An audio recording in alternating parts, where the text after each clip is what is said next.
I first saw Linda Sivertsen on a stage in Sedona at a conference for authors and speakers. I was blown away at her humor, wisdom, and warmth. More recently, she coached me through writing my own memoir, and I am fortunate now to call her friend. In this interview, she tells me about her support system and how they became the inspiration for her latest book, Beautiful Writers.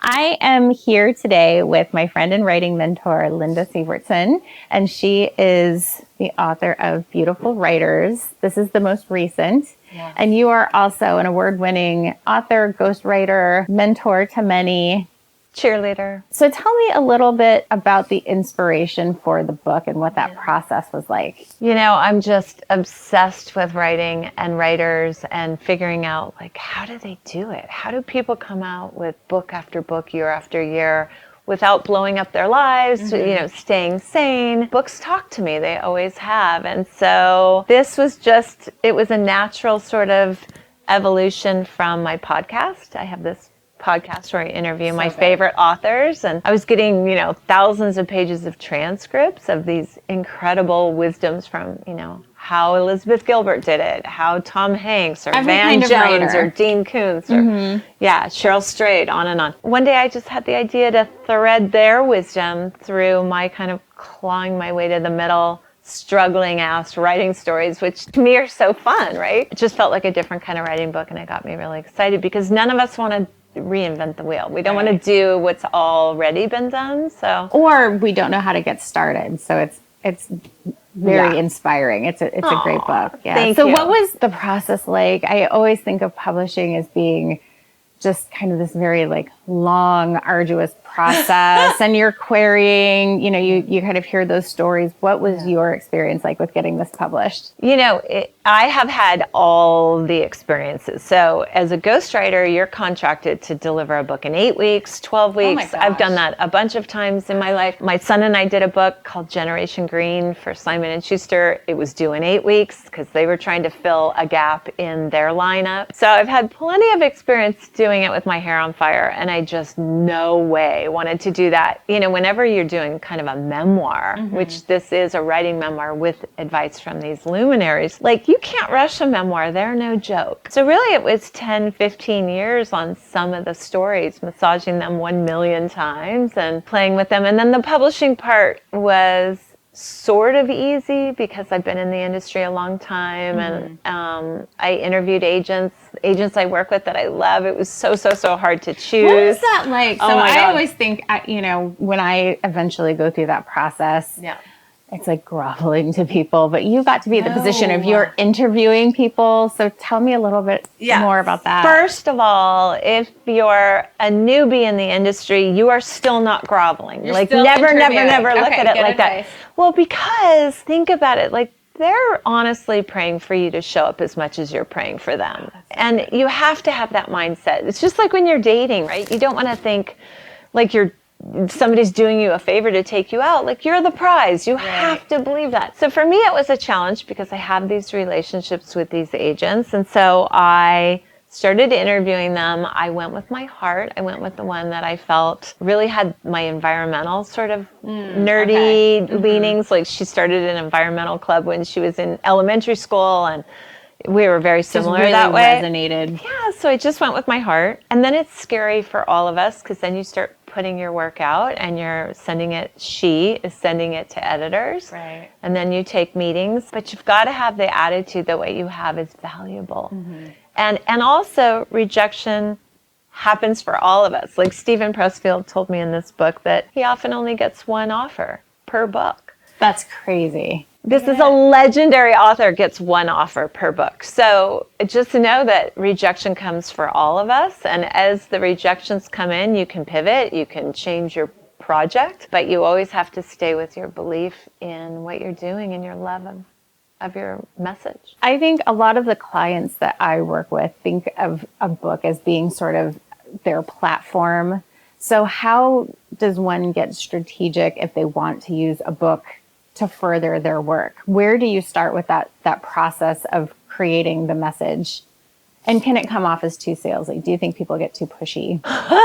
Oh, for sure. But the too salesy thing can happen in any industry, not just with books. You know, it's tricky because you want to see in the industry, you want to see authors, writers coming to you who already have a platform, who are going to be a partner in helping you get the message out, right? And so a lot of writers are like, wait a minute, I hate social media. I'll write the book and then I'll get famous. But you really I'll write the book and then I'll do first. I have this book out right now, and if I hadn't already built relationships like with you here, coming here, how would you know about me? Right. How would I get here? And so it's kind of back-asswards to think you're going to get famous from the book. It's better to build your community, and then you offer the book as like an offering to that community, and then hopefully they love it and they help spread the word. And publishers really want to have partners in this. They don't want to just be printers, right? They want to know that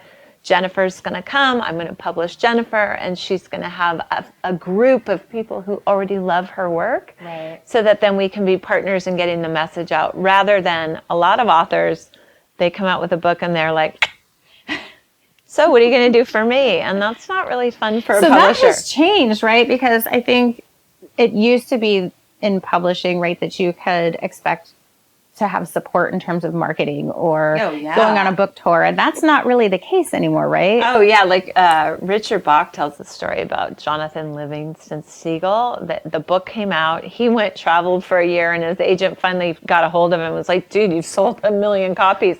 He's like, what?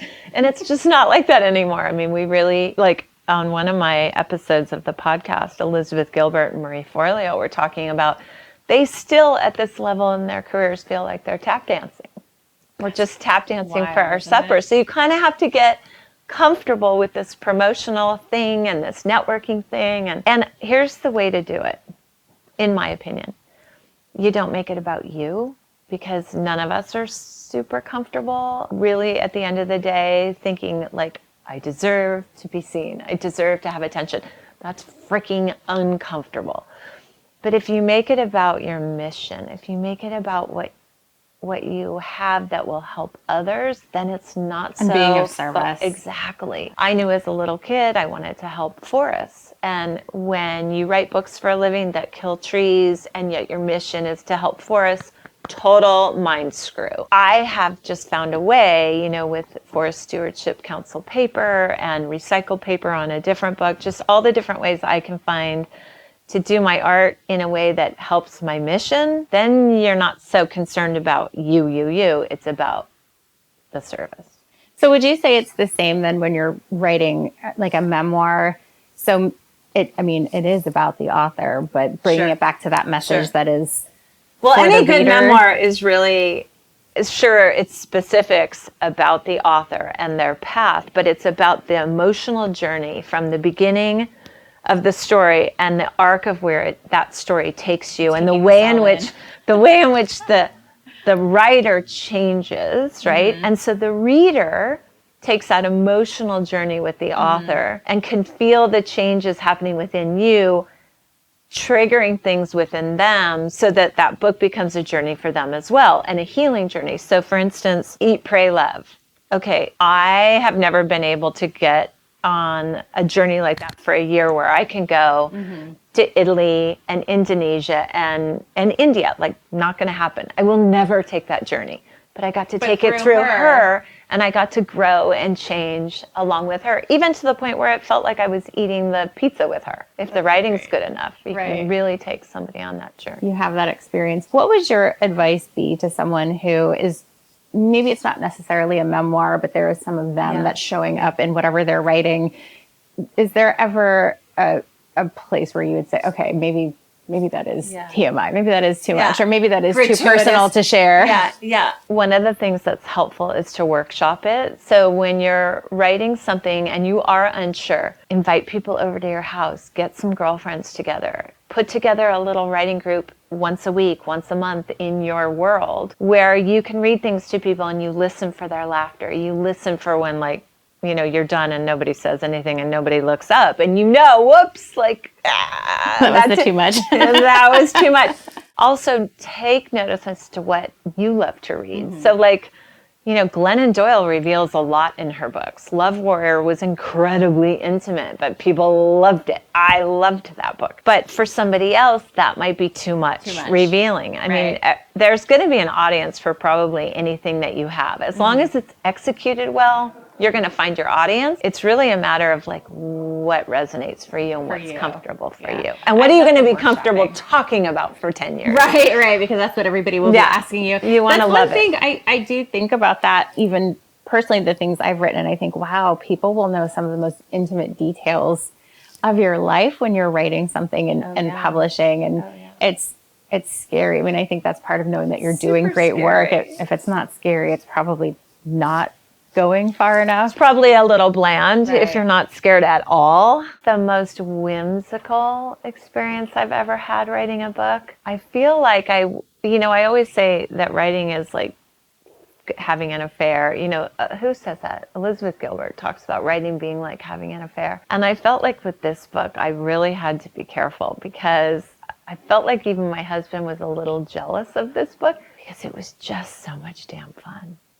It was so much fun, and it made me realize I don't ever want to write again unless it's that much fun. That's amazing. That's so great. Yeah. And it doesn't mean there weren't hard bits in it, but gosh darn, it was so much fun adding the humor. And some of the stories are so self-deprecating and ridiculous. Like I did so many outrageously crazy things growing into my career to kind of get noticed or to network or to be worthy, and I jumped through like so the many. Given story. Yeah, I jumped through so many ridiculous hoops. So like telling that stuff was so fun. It was so delightful. It's a little embarrassing, but who cares? And that's the journey you take us on in the book, and I love it. It's so great. Thanks. What I felt about her was I couldn't believe me did that shit. It was like, what was I thinking? And how do I not have that chutzpah now? It's like, I think as we get older, I don't know, we get maybe more careful. Not putting ourselves out there the same way. Yeah, Danielle Laporte calls it the folly of youth. She said that on the podcast the other day because I was saying, I can't believe this shit I did. And she goes, that's the folly of youth. But that folly got me where you are. Got me into a lot of rooms, and it really, really helped. And it's like, I have to remember that now when I get like careful or I get scared or a little too controlling about my environment. I'm like, Linda, get the folly back. Get your folly. Why does that get so hard?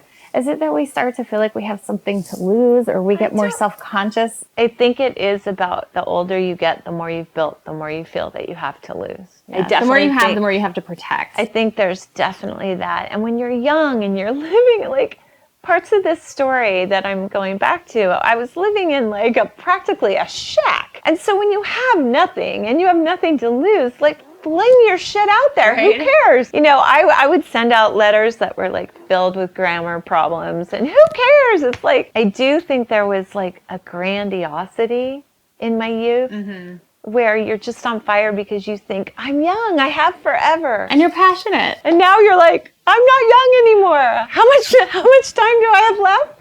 And how much do my people need me, right? Yeah. You want to be there for the people that you love. Yeah. I get that. And that love you, and you're not so willing to just go flinging your stuff out. What is your advice for a lot of the women that will watch this and that I talk to on a regular basis? They're very busy. They have full careers. They have families. They have partners. And it is so challenging to want to write and to sit. And I have never been that person that I can sit for an hour and get it done in an hour at a time. I need a day to be in that place, which is really hard to come by. What's your advice for that? It is the struggle that we all have. I have a chapter 6 is on stealing time to write. And I say right at the start, time is a bitch for everybody. Every writer has that agonizing daily sort of like, how do I get back to it? And yet be present with my people. Like, right? Writing is so solitary that any of us who do it regularly have issues. You really have to negotiate it with your families and your day job or whatever it is, your self-care. And that's a great part of what my journey has been about and that I love writing about because it is so complicated and intimate. Dani Shapiro has one of the best lines in the book that I love so much, where she says, just touch your project every day. That might mean that you're listening to a podcast in that genre and getting more research. It might mean that you're opening up a Word doc and just putting down 15 minutes worth of stuff. So with you, where you have to be careful, is that, yes, it's so much nicer if we have a whole Saturday to like sequester away and have our snacks and have our pot of coffee. To find those days. Good luck with that. If you're just waiting for the Saturdays, probably going to take you a long time.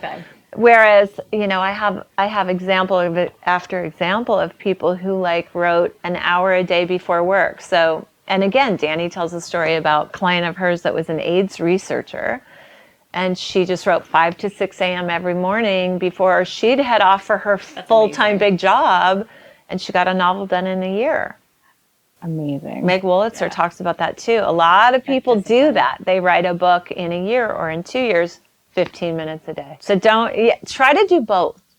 Try to touch your project every day, a little bit, and try to schedule those Saturdays. All right. Or a week a month if you can. Like, it took me a long time to figure out how to do that. I call it going dark to write, and I have a blog post you guys can Google. It is. I was just going to bring that up. It's so good. It's like water the plants, feed the dog, have your shit put your phone on silent, scheduled, do it all. Yeah, and it's for anybody who needs a half a day or a month. Like, I talk about all the different ways to sequester your time, but it is the challenge for all of us. Any final advice, any parting shot for somebody that feels like they've got that book in them and they just don't know where to start? Oh my God, I say it all the time. Trust your ache. If you have the ache, you have what it takes. Love it. That's so good. Thank you. Thank you for your time. I appreciate it. Your wisdom. Thank you. Love it. Thank you, babe.